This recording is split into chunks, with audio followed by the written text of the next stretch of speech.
जय श्री कृष्णा। स्वागत है आपका श्री भक्ति ज्ञान चैनल में। एक गांव में किशोरी लाल नाम का एक ब्राह्मण और अपनी कलावती के साथ रहता था। किशोरी लाल आलसी तो था, पर वह भगवान शंकर का परम भक्त भी था। वह सुबह शाम भगवान शंकर जी की पूजा करता और भगवान शंकर का नाम जपते रहता। किशोरी लाल रोज यही दो काम करता था। बाकी समय अपने आलस की वजह से वह घर में ही सोया करता था। इसी वजह से किशोरी लाल और उसकी पत्नी के बीच में आए दिन अनबन होती रहती थी। सुनते हो जी, आज जल्दी से खाना खाकर खेत चले जाओ, आज फसल काटनी है। और हाँ, खेत से आते हुए सरसों का साग भी लेते हुए आना। घर में सब्जी बनाने को कुछ भी नहीं है, आते हुए भूल मत जाना, नहीं तो आज खाना नहीं बनेगा। मैं पहले से ही बोल रही हूँ। पत्नी ऐसा बोल ही रही थी कि किशोरी लाल अपनी पत्नी की बातों को नजरअंदाज कर बस सोने को चला जाता है। और कैलाश में बैठी माता पार्वती भगवान शंकर से कहती हैं, भगवान, ये आपका कैसा भक्त है, ऐसा क्या करे कि आपकी भक्ति तो करता है पर कोई काम नहीं करता। आपको तो इसका मार्गदर्शन कराना चाहिए, पर इसका आलसी स्वभाव नहीं सही किया तो समय आने पर मैं इसे उचित शिक्षा दूंगा। जल्दी और खेत में जाओ, आज फसल काटने जाना है। खेत में फसल बहुत बड़ी हो चुकी है। अगर आज फसल को नहीं काटा तो उसे जानवर चढ़ जाएंगे, नहीं तो कोई चुरा ले जाएगा। मेरी बात सुन रहे हो ना? भोलेनाथ ना जाने इनका आलस खत्म होगा। मैं तो बस इन्हें कैसे समझाऊं। कलावती बोलती जा रही है पर किशोरी लाल को कोई फर्क नहीं पड़ता। वो चुपचाप बिस्तर पर लेटा हुआ रहता है। किशोरी लाल को कुछ बोलता हुआ न देखकर कलावती रसोई घर में जाती है और वहां से एक बाल्टी पानी लाकर किशोरी लाल के ऊपर डाल देती है। और फिर दोनों के बीच में बहुत कहासुनी होती है।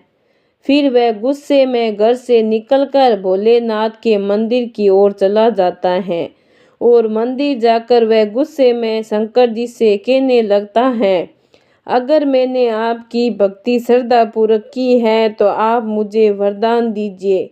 ऐसा बोलकर किशोरी लाल जोर जोर से रोने लगता है। उसकी भक्ति भाव को देखकर भोलेनाथ जी स्वयं किशोरी लाल को दर्शन देते हैं और कहते हैं कि तुम मेरे परम भक्त हो, तुम्हारी भक्ति से मैं बहुत प्रसन्न हूँ। बोलो तुम्हें क्या वरदान चाहिए। फिर शंकर जी को किशोरी लाल प्रणाम करके उनके सामने अपनी इच्छा प्रकट करता है कि हे भगवान, मुझे ऐसी चीज दीजिए जो मेरी बात सुने और मेरा सारा काम कर दे। ठीक है, चलो, मेरा एक छोटा सा त्रिशूल, इस त्रिशूल को तुम जिस चीज पर भी रखोगे वो अपना काम खुद ही करने लग जाएगा और काम खत्म करने के बाद ही रुकेगा। पर हाँ, अगर तुमने काम करते हुए किसी को इस त्रिशूल को मना किया तो ये त्रिशूल हमेशा हमेशा के लिए गायब होकर मेरे पास आ जाएगा। किशोरी लाल बहुत खुश हो जाता है और मन ही मन में सोचता है कि अब से उससे कोई भी काम नहीं करना पड़ेगा। फिर वह त्रिशूल को घर लेकर जाता है और अपनी पत्नी को शंकर भगवान के वरदान के बारे में बताता है। ऐसे ही कुछ दिन गुजर जाते हैं। किशोरी लाल उस त्रिशूल को पाकर बहुत ही खुश था। उसे उस दिन से कुछ भी काम नहीं करना पड़ता था। वह जिस चीज पर उस त्रिशूल को रख देता वो चीज अपने आप ही अपना काम करने लग जाता। ऐसे ही एक दिन किशोरी लाल को चाय पीनी थी। उसे चाय बर्तन में त्रिशूल रखा और बोला, मुझे 1 कप चाय बना दो। ये बोलते ही चाय के पतीले में अपने आप ही दूध, चीनी और चाय की पत्ती डल जाती है और फिर उसको एक साथ उबालकर 1 कप चाय बनाकर उसके सामने आ जाती है। इसी तरह वह हर काम को शंकर भगवान की दी गई हुई उस त्रिशूल को इस्तेमाल करता।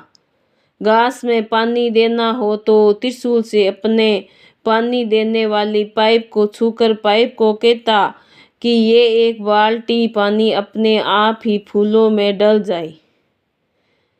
ये काम बोलकर किशोरी लाल घर के अंदर सोने चला जाता है और उसकी सोते ही लाइट चली जाती है। लाइट चली जाने के कारण पंखा बंद हो जाता है, पर किशोरी लाल बिना चिंता करते हुए वह अपने हाथ पंखे को कहता है, मुझे गर्मी लग रही है, जब तक लाइट ना आए तुम मुझे इसी पंखे से हवा करो। किशोरी लाल की कहे अनुसार हाथ पंखा बिना देर किए वे हवा करने लग जाता है और जैसे ही लाइट आती है हाथ पंखा बंद हो जाता है। इसी तरह वह अपने हाथ से बिना कुछ काम किए बड़ी आसानी से सारे काम को कर लेता है। फिर एक दिन किशोरी लाल को भूख लगी और अच्छे अच्छे पकवान खाने का मन किया और खाना खाने बैठा। किशोरी लाल मन में बोलने लगा। ऐसा कहते ही प्लेट में तरह तरह के पकवान निकलकर किशोरी लाल के मुंह में जाने लग गए। तरह तरह की मिठाइयाँ, नए नए स्वाद पकवान और बिना रुके अपने आप ही उसके मुंह में जाने लगे और बड़े मज़े से उसे खाकर आनंद ले रहा था। पर यह मज़ा कुछ देर तक का ही था। थोड़ी देर में किशोरी लाल का पेट भर गया और वह खाना नहीं खा पा रहा था, पर खाना था उसकी रुकने का नाम ही नहीं ले रहा था। प्लेट से भिन्न भिन्न प्रकार के व्यंजन निकलकर उसके मुंह में जा रहे थे। ये देखकर किशोरी लाल परेशान हो गया और वह जैसे खाने को मना करने जा रहा था तो उसे भगवान शंकर की बात याद आ गई। अगर वह काम करते हुए त्रिशूल को मना करता है तो उसका वरदान हमेशा हमेशा के लिए समाप्त हो जाएगा। ये सब सोचते हुए चिल्लाने लगा। उसकी चिल्लाने की आवाज़ सुनकर उसकी पत्नी रसोई से बाहर आती है और किशोरी लाल को देखकर हैरान रह जाती है। फिर किशोरी लाल से उसकी पत्नी खाने को रोकने के लिए बोलती है, पर वो भगवान शंकर के दिए हुए वरदान को नष्ट करना नहीं चाहता था। पर आखिरकार उसे बोलना ही पड़ा और बोलते ही वो त्रिशूल गायब हो गई। किशोरी लाल त्रिशूल को अपने पास ना देखकर वह बहुत दुखी हुआ, पर अब वह कुछ भी नहीं कर सकता था। अब तक किशोरी लाल ने त्रिशूल को जो भी काम दिया उन सब को काम खत्म करना है। ये भी अनजाने में ही सही बोल दिया, पर खाना खाते समय कब रोकना था ये नहीं बोला था, जिसी कारण खाना बिना रुके उसके मुंह तक आता ही जा रहा था। महादेव, मैं समझ गया कि आपने मुझे ऐसा वरदान मुझे सबक सिखाने के लिए दिया था। मैं कितना बेवकूफ़ था जो आलस के कारण हर छोटे से छोटे काम में को टाल दिया करता था। आपने मुझे सिखा दिया कि छोटे छोटे काम के लिए किसी दूसरे पर निर्भर रहने से कितनी बड़ी मुसीबत आ सकती है।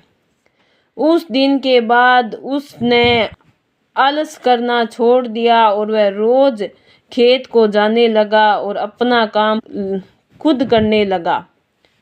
इसी तरह उसका जीवन खुशहाल हो गया। आशा करती हूँ आपको मेरी ये कहानी अच्छी लगी है। अगर आपको मेरी ये कहानी अच्छी लगी है तो लाइक सब्सक्राइब ज़रूर करें। बहुत बहुत धन्यवाद।